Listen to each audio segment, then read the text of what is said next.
Friends, ఇప్పుడే అందిన వార్త. తెలుగు రాష్ట్రంలో భారీ భూకంపం, తీవ్ర భయంలో ప్రజలు అంటూ లేటెస్ట్ అప్డేట్ అయితే రావడం జరిగిందండి. సో వివరాలు ఏంటనేది కూడా వీడియోలో తెలుసుకుందాం. ఇప్పుడు చివరి వరకు చూడండి, అర్థమవుతుంది. మొదటిసారి ఛానల్ వస్తే తప్పకుండా సబ్స్క్రైబ్ చేసుకొని చూస్తున్నారు కానీ లైక్ చేయడం మర్చిపోతున్నారు. వెంటనే లైక్ చేయండి. వీళ్ళకైతే వెళ్ళిపోదామండి.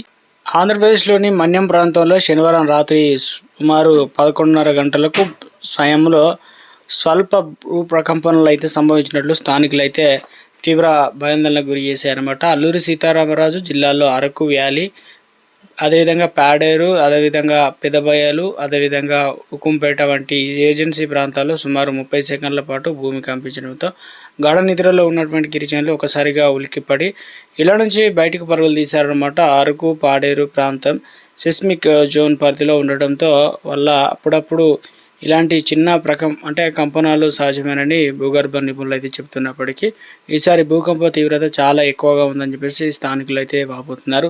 కొన్ని ఇళ్లలో అల్మారాల్లో ఉన్నటువంటి సామాగ్రి కింద పడిపోవడం, గోడలపైన స్వల్ప పగుళ్ళు ఏర్పడడం వంటి సంఘటనల వల్ల అయితే ఎక్కడ ప్రాణ నష్టం లేదా గాయాలు జరిగినట్లు అధికారికంగా ధృవీకరించబడలేదు. అయితే ఈ భూకంపాలు ప్రభావం ఆంధ్రప్రదేశ్కు మాత్రమే పరిమితం కాకుండా పొరుగున ఉన్నటువంటి ఒడిశా సరిహద్దు ప్రాంతాల్లో కూడా స్వల్పంగా అనుభవం అయినట్లు సమాచారం. ఇది మైనర్ ట్రైమర్ గా ఏదైతే వర్గీకరించబడింది. ఆంధ్రప్రదేశ్ రాష్ట్ర వ్యాప్తంగా విపత్తు నిర్వహణ సంస్థ వివరాలు అయితే తెలిపిందనమాట.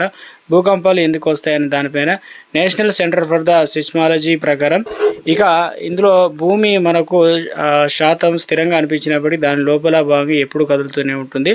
భూకంపాలు ఈ కదలిక ఫలితమే భూమి ఉపరితలం టెక్టానిక్ ప్లేట్ అనేటువంటి బ్రహ్మాండమైన రాతి పలకలతో ఏర్పడి ఉంటుంది. కాబట్టి ఈ ప్లేటు నెమ్మదిగా కానీ నిరంతరం కదులుతూ ఉంటాయి.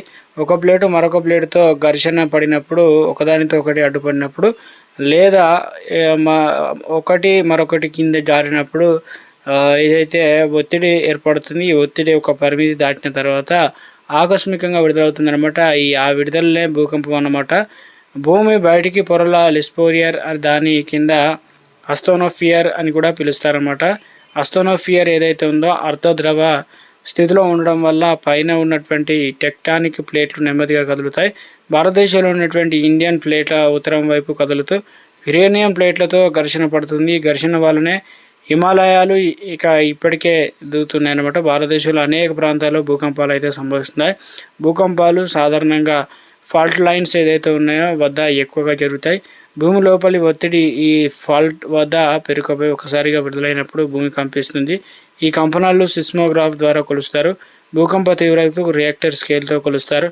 2 నుంచి 3 రియాక్టర్ వరకు చిన్నవిగా, 7 పైగా ఉంటే తీవ్రమైనవి అన్నమాట.